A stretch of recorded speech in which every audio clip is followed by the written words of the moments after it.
Good morning. We'll get to that. Before you watch this video, just know that this is very different than most of my videos. I kind of do a plot review and some side-by-side trial reviews. I don't feel like I did a great job in this video explaining exactly what we did, but it's a lot there, a lot of technical stuff. If it's not your thing, just move on till tomorrow's.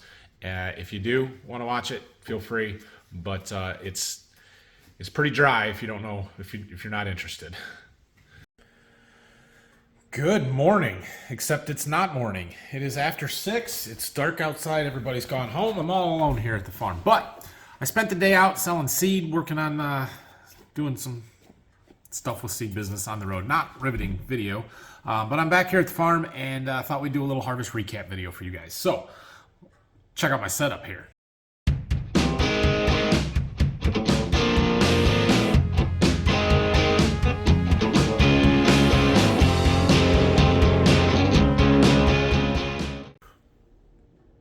We have fancy screen recorder thing set up. We got the GoPro so you can see me. I got my mic here. I think this is gonna work. All right, I think this is working, so we're gonna go with it. But you should be able to see my screen here. Yep, I think that's working. So we're gonna start with plot data. So I'm actually gonna go up to a different tab here, and here is my seed business website, Golden Harvest Seed Advisor. Oh yeah, it's xlseeds.com. You can go there. You can find it. There is a link in the description. It's got all of the stuff that I sell and some information on there. But if you click on this little thing in the corner here and then come over here to plot results, I have all of the last 2 years and even some of 3 years ago, my plot data on here. And we've got some links to some third-party stuff. So let's start with corn here at Waldron, Ohio, which is right on the line, Waldron, Michigan, but technically in Ohio. So I've shared some of this, but not quite as detailed as what we can get into here now that we're taking the time to go through some of this stuff. And I realize this video is not everybody's cup of tea. That's fine, but we're going to go through this stuff anyway. So this was my corn plot that was behind the seed warehouse. We had 13 hybrids out there. You will notice one of them got excluded. There was we ran out of seed planting that one, and it wasn't really a fair comparison, so we excluded that one, and it's not part of the results. But 11V76 right here, right? That's the one that was really, really good for us out in the field, as well as in the plots. Went 269.9. We couldn't have got that. That extra 10 pounds would have made it 270 bushel corn, but yeah, that's pretty dang good. 12S75, this is the one that I had the corn growers entry of this year up in the irrigated field. Went 267 out here. Really, really awesome corn. So that's good. This 08R52 did really well, which I was not really expecting. I mean, it's a good corn, but it's not usually one of my top yielders, but consistent. So I was happy to see that. Other ones that kind of stood out or to be aware of, this 09T is the new 109 day that we have that has all those rows around. It was big girthy ear with 20 to 22 around. This 10L16 was actually really good corn for us this year. Didn't show great in the plot, although 240 is still pretty good, right? This 100-day 00A97 yielded well. It was dry, really heavy test weight, almost 59-pound test weight there. I like to see that one for an early corn. I think that's a great option. Overall, really outstanding plot results there. So we'll go back and we'll pull up the Berkey plot results. The numbers aren't quite as big here. But still really good corn. So I had a 103-day. Now, this one was not in the plot we just looked at, but it went 215, won the plot there. So that's really good. Then the 10D21. This was the other one that was in the irrigated field. I didn't expect that to do as well here because that's the one that's determined fixed ear that is very population-driven. And I didn't plant this that thick. I think I planted it at maybe 34,000, 32,000. What does it say right there? 34,000. So that did really well. And then there's that 11V76, which you'll notice is just a tenth of a bushel off from the second place there. That's the one that won the other plot. That was the star of the show this year. So 04G36, excellent artesian hybrid, handles the drought well. We were a little drier at Berkey than we were up here. I think that's part of it. And then there's that 09T again, top 5. That's positive. When you get a new hybrid like that, that's top 5 in multiple plots, that is encouraging. So This O2K is the one that we excluded in the first plot, and then some of the similar ones down here towards the bottom, although this 08R that was third and the other one was kind of towards the bottom of this plot. After I just got done telling you how consistent it is, right? Yeah. Anyway, overall, I was really happy with all of them. None of them are what I considered to be bad. All right, we'll move on to soybeans here. 22 Waldron. I did not do a bean plot down to Berkey. We only do that here at Waldron because bean plots are a lot of work. Phenomenal soybean yields. Like the top of the plot at 86.5 is just unheard of. The bottom at 68.1. That's really, really good. So you'll notice there was 3 numbers that got excluded here. Those were excluded because of moisture. So I combined my bean plot a little bit earlier than I should have. We kind of pushed it because I wanted to get it done before we went to Berkey, and we had other stuff going on, and the full season beans weren't ready. They were not mature. We combined them, we ground them out, but the moisture tester actually would not test them to give us some moisture, so we could not include them. There was no way to correct for the moisture on those samples. So that's why those 3 of the fuller season ones got thrown out. You will note, though, that the 3442s, 3.4 maturity, and they were 16.5 moisture, so they weren't dry, but 86.5, those won the plot. Those were also our best beans out in the field. We'll talk about that field here in just a minute. So now in this particular plot, we had 3 extend flex numbers that topped the plot. I don't see that often. That is not a consistent thing for me where the extend flex are better than the enlist. In fact, we plant almost all enlist beans. So I was a little surprised to see that, but I don't think that's a trend. I think that's just this particular plot. I'm sure that I could go through the Golden Harvest plot data and find a different plot where it was just the opposite result and you had 3 E3 beans right at the top. So, but 2.5 E3 here was the best E3 bean at 82.3, and they were the first one that was actually dry. Well, not the top of the plot that was actually dry. And then we had a 3.0. This is a new one for next year that did really well. These 2.2s, 2292s, those are my 2.2s that I was super happy with out in the field that did well. So the ones at the bottom here that weren't so good, this 2.6 extend flex, I don't know anything about. This 2610 is a bean that if you go back and watch my plot review video, you'll hear me say that it's just not that good of a bean. And this is why I think that. So I will say, though, that the 3132, 2818, 2922 right in the heart of the lineup there, those are some of my better beans. Like they didn't show great in the plot. They're not bad, but those I sell a lot of, and I have a lot of confidence in. So it kind of is what it is there on the bean side. All right, now some stuff that's maybe a little bit more interesting to you guys. Some of my agronomic trials. You guys have asked about this, and I have not really shared these results at all. So we'll start with soybeans. I did population trial out there. I planted 30-inch rows at 60,000, 100,000, and 140,000, right? And the yields, 60,000 wasn't quite enough this year. 66.7, 100,000 and 140, identical. Didn't pay to plant an extra 40,000 seeds in that particular trial. They were identical. But you did pick up 9 bushel going from 60,000 to 100,000, which is not what we saw last year. Maybe I'll pull that one up when we're done here. Sulfur trial. We've been thinking or trying to do some sulfur on beans, seeing if that makes a difference. The way I did that was through the starter on the planter. I just used ATS, ammonium thiosulfate, and putting 10 gallons in gained us 4.3 bushels per acre. That one worked. Going from 10 to 20 gallons, only picked up another bushel, 1.2. Didn't pay for the extra 10, but it did for the first 10. So something to keep an eye on and look at there. I've been doing this trial for a couple of years, and I don't want to have to put starter on all of my beans because that would be a lot of investment to get it a planter that can do it and a lot of work to get it done in the spring. We might have to. All right, moving on to the corn here. Starter rate trial where I did 0.7 and 10.5 gallons of my starter. 0 gallons, 209 yield. Then we jumped up to 247, and the 10.5 was at 231. Now, why it went down when it went up in gallons, I don't know. I can't answer that. That's not typically what we see, but the bump of putting starter on versus not is at least 20 bushel. That's what I expect to see. So on the V5 fungicide, where we put it on versus where we didn't, picked up a bushel and a half, 1.6, not as much as I've seen in the years past. something, probably paid for the pass, but not enough to say it was a huge win. Population. This one's a little bit trickier and a little convoluted and hard to read here, but we had two different hybrids. So we've got the 10D21, 10L16, and we did them at 30, 36, and 42,000. And so you look at the first block here is yield, and the 10D21 at 30,000 was 252. At 36, it was 274. And then at 42, it was 266. We pushed it too hard going to 42,000. So it dropped the yield off a little bit. At 36,000, it was the best there at 274.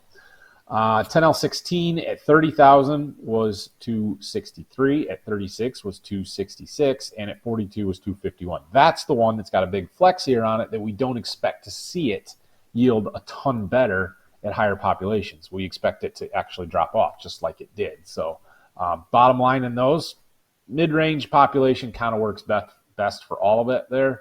I probably should have done more breaks in there, put a 33 or 34,000 in just to see, but these plots are enough work as it is. So moistures were consistent across them. Test weights were the same. Basically, the population didn't affect those a whole lot. All right, and then the one everybody likes to hear and talk about here is this pinch row compaction study, right?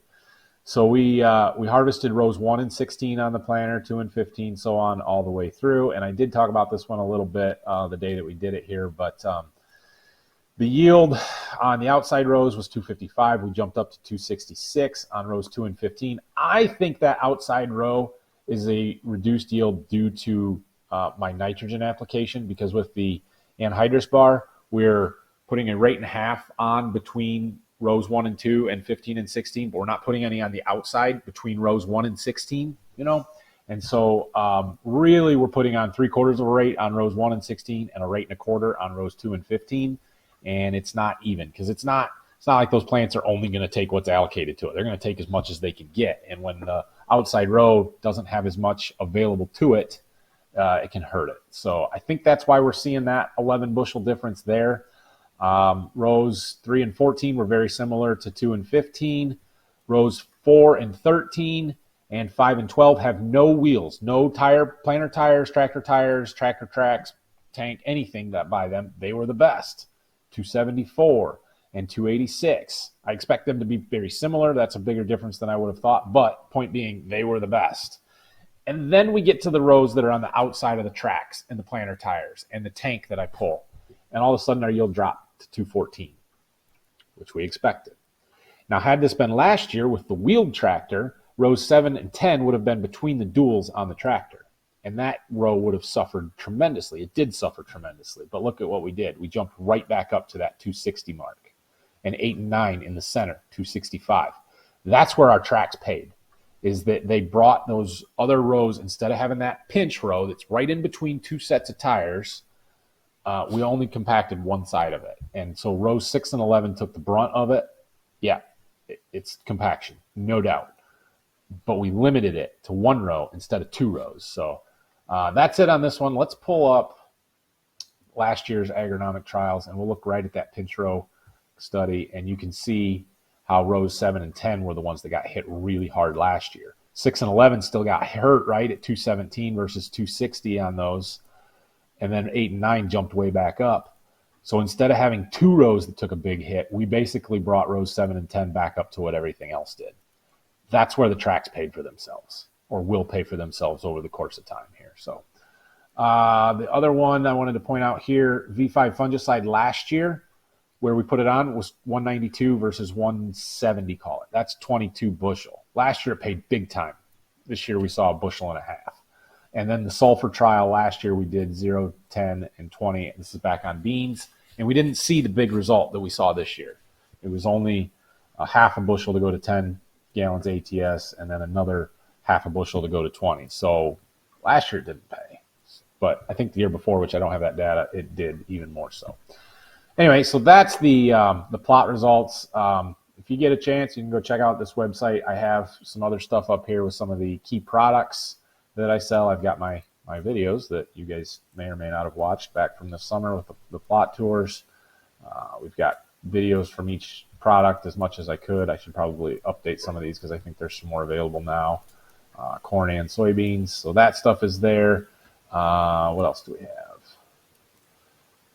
have? There's some about and other information there with some pictures. And yeah. Anyway, you guys can go check that out. All right. Well, my GoPro is no longer connecting with my computer to use to record this little video, so you guys have to watch it this way. I don't know. It'll be fine. Anyway, while we're on the subject of checking out other websites, if you haven't checked out borderviewfarms.com yet, go check it out. It is here. We've got some of our videos and stuff here. I've got this link to the Farm Focus store, so you can go get your hoodies and shirts and hats. Got a gallery with some pictures that my sister added for me that needs to be added more to. Sometimes Instagram shows up here, sometimes it doesn't. I don't know what the deal is. We've got a contact link and some other links, again, to Farm Focus, to my seed business, some other stuff on here. So go check that out. Okay, let's get into the heart of why we're here, right? So this is the My John Deere system, and we're going to go through and check out some field side-by-sides, look at some of our trials that we did. We're going to start right here. I'm going to click Field Analyzer. This field is, it was cornfield. It was very good corn. So we'll pull up the yield map right there. And we're going to do a compare. And we want to compare it to this June 13th application, and I want the target rate. So this is the strip in the field that we sprayed with a product known as AGX22011. It was an experimental product from the Ag Explorer company, and they had given it to me, told me to spray it a quart to the acre, so we did just that, and it went on right there. And so what I can do then is compare those. We'll click this data analysis, and comparing the whole field, which is not fair. The target rate where we have the 15 here versus not available is where it didn't get sprayed, 238 versus 229. But hold on, because you got all of these end rows and stuff along the trees that's dragging the additive down in the non-applied spot. So we're just going to select a pass right out of the middle here. I should go up higher. Go something like that. So now within that box, sprayed versus not sprayed. Selected zone is 15 acres versus 22, 243 versus 240, a little over 3 bushel. Meh, that's something, right? It's not a great result, but it is something. So we'll give it that. All right, let me find another field, 1-2. This was a soybean field, and you can see the difference from the north half of this field to the south half of this field. So then you kind of go like, well, what the heck happened there? And we will pull up the fungicide application that we put on. Well, there's the difference, right? So again, we click that analysis, 75 versus 70. But if we go in and segregate out kind of a block through the middle there, what do we get? 78 versus 72. So that's a 6 bushel difference right there. That was a couple of different products, but that was the Indigo ZC insecticide, Miravis Neo, the fungicide, and the Source soybeans that we had talked about before. So let's see. I want field 20-4. We have another Source soybeans trial, and this one's a little bit harder to segregate out, because when I hit this compare button and we select that application, this one, right?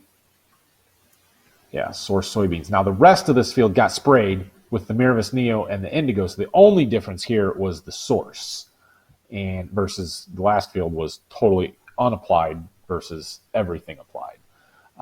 So we'll get rid of that. There we go.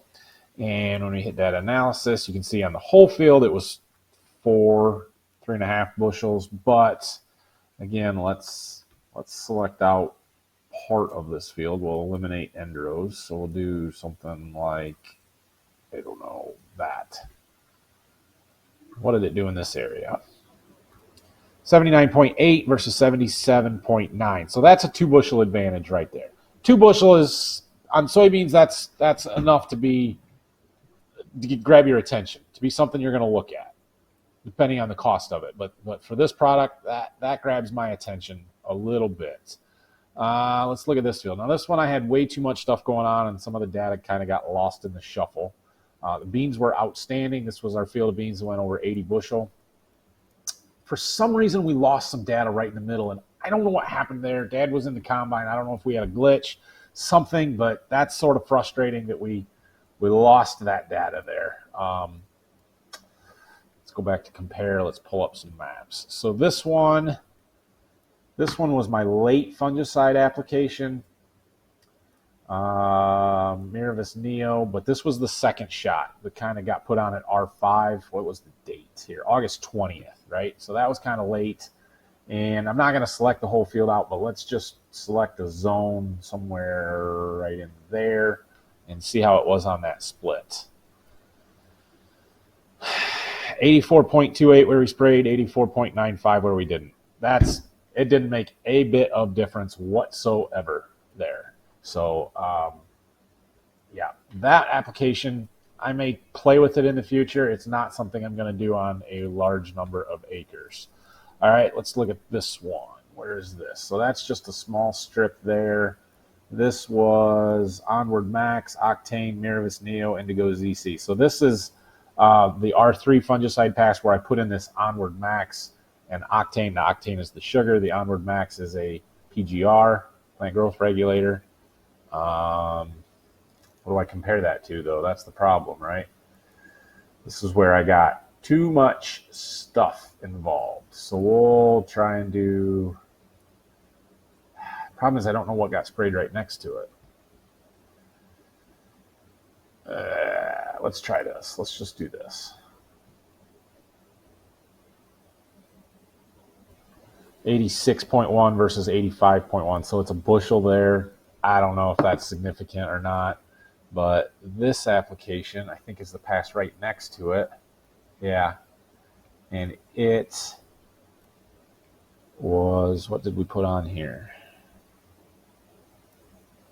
Indigo, Onward Max, Miravis Neo. Oh, so that's the only difference between those two passes is the sugar product, that Octane. Nah, I don't know. Did that matter? I don't know.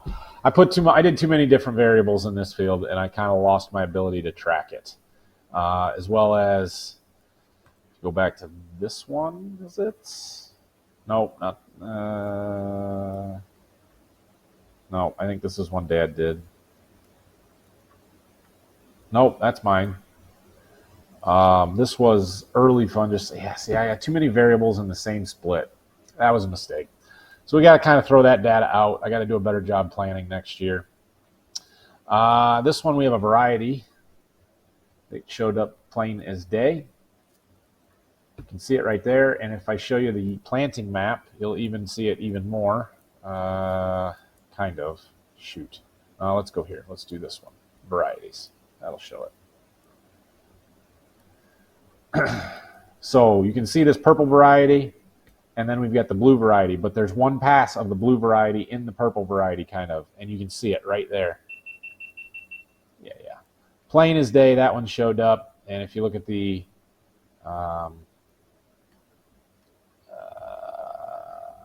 somewhere in here, I can do this. Yeah, right here. 07G versus 06A, 204 versus 231. 25, 26 bushel difference between those two hybrids. That 07G is a cut list hybrid. We will not be planting that one anymore.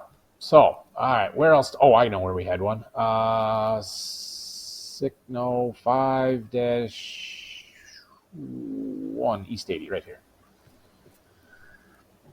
This is one of our fields down to Berkey where I had a Xyway split, right? And this was really good corn, 238.8.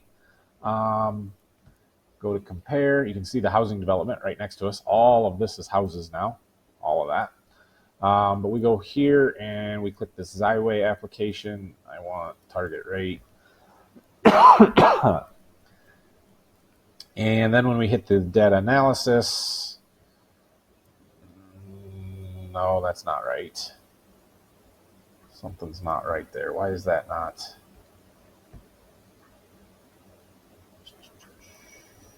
date. Let's do it by date. That's what I had to do the other day. So we had 47 acres that got applied, 36 that did not. Difference across the whole field. And this field doesn't have the trees and stuff. We got these.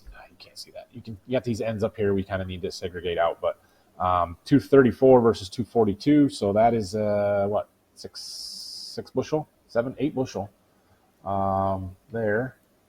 But again, and we can do a pretty wide area on this one because it's fairly consistent.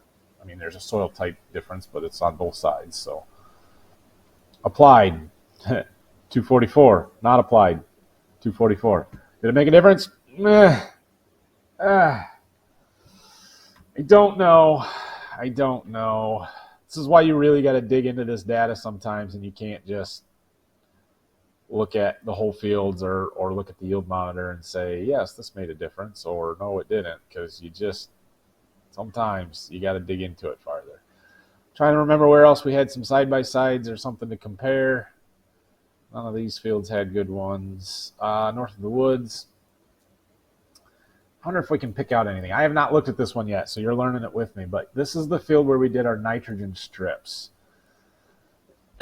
So let's see. When I pull up 28 application, and I want to go by target rate.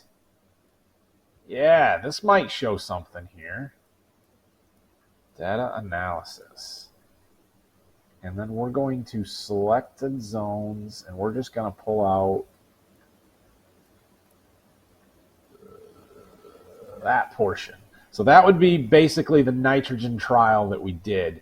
The purple strips were the low 75% rate. The yellow strips were the standard rate. 185 versus, well, I think it's actually 190 versus 140. That's just the splits that it shows there. Nope, 185 versus 139. Okay, all right.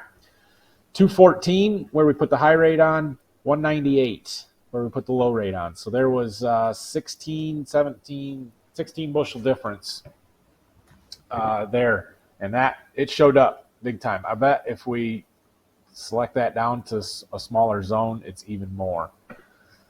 Because soil types matter, and it changes how things react. Well, even less there, actually, 203 versus 210. So, but yeah, definitely that one showed up. And it made a difference. This field here, we had a hybrid split that we should be able to see. Data analysis. Select the layer. By variety. 10L versus 08R. 214 versus 208, 6 bushel there. That's not huge difference in corn, but it's enough to get your attention. So anyway, that's what we can do. This clip is 13 minutes long. This video is probably long enough. So I hope you guys enjoy this kind of stuff. It was something to do today. So I'll spend more time kind of going through these a little bit, but you get the idea of it. And oh, I know where there's one. Not 20. Field 11. No, not 11. 10. 10-1, right? Nope, not that one. 10-1. This one, yield,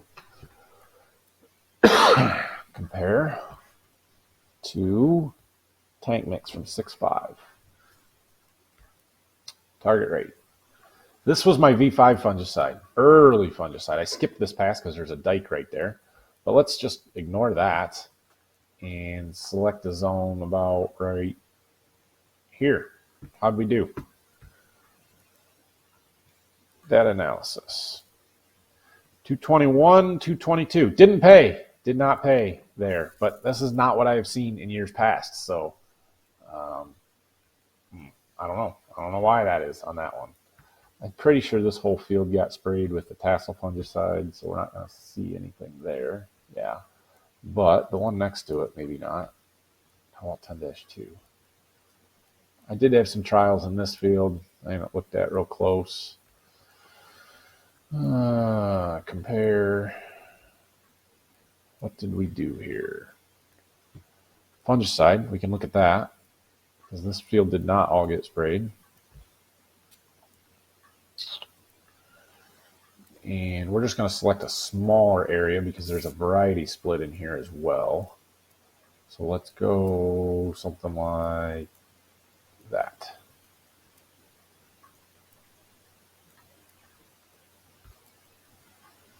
This isn't going to show much, I don't think. 215 versus 218. Something. It's not a lot. It's not a lot.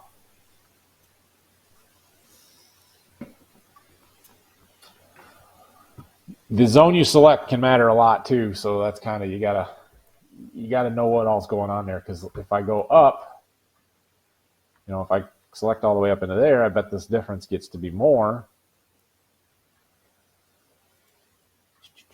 Come on. 209 versus 213, so not a lot more, but a little bit. 3-4 bushel. Huh. But there's a variety split in there. If I go to the planning map, varieties. So that throws that off. What else did I have in there? Oh yeah, all kinds of tank mixes. What's this one?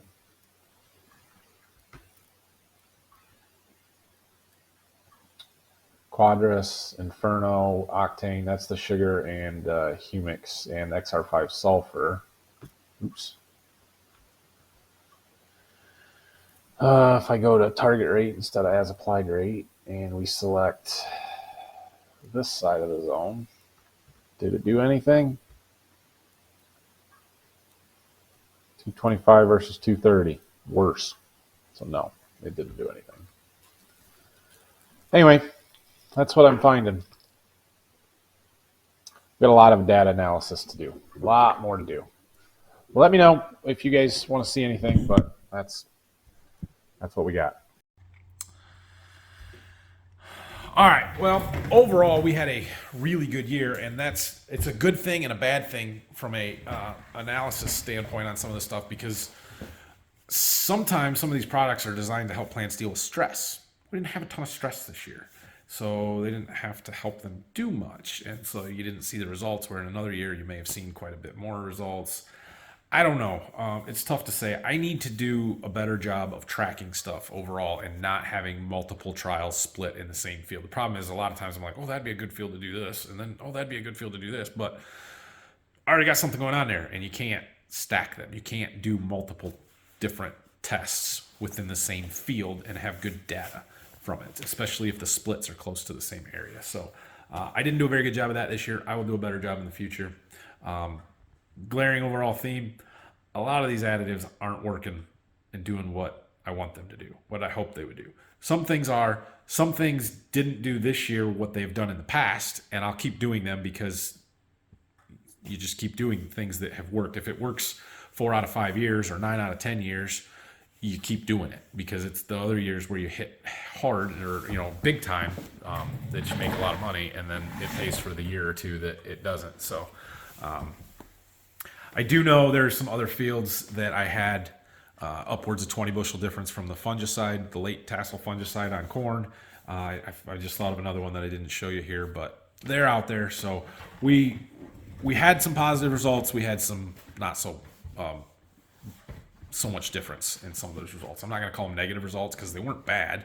They just weren't positive. So anyway, thanks for watching this one. If you enjoyed it, let me know. If you want to see more of this kind of stuff throughout the winter, let me know. If nobody watches it, which I'm sure nobody's going to watch this, I'm sorry, but we'll get back to farm stuff tomorrow. I don't know what the plan is for tomorrow yet, but we'll figure something out. And then I'm going to have a whole another 2 days off for the weekend. So that's good. So anyway, thanks for watching. Like, subscribe, questions, comments. We'll see you later.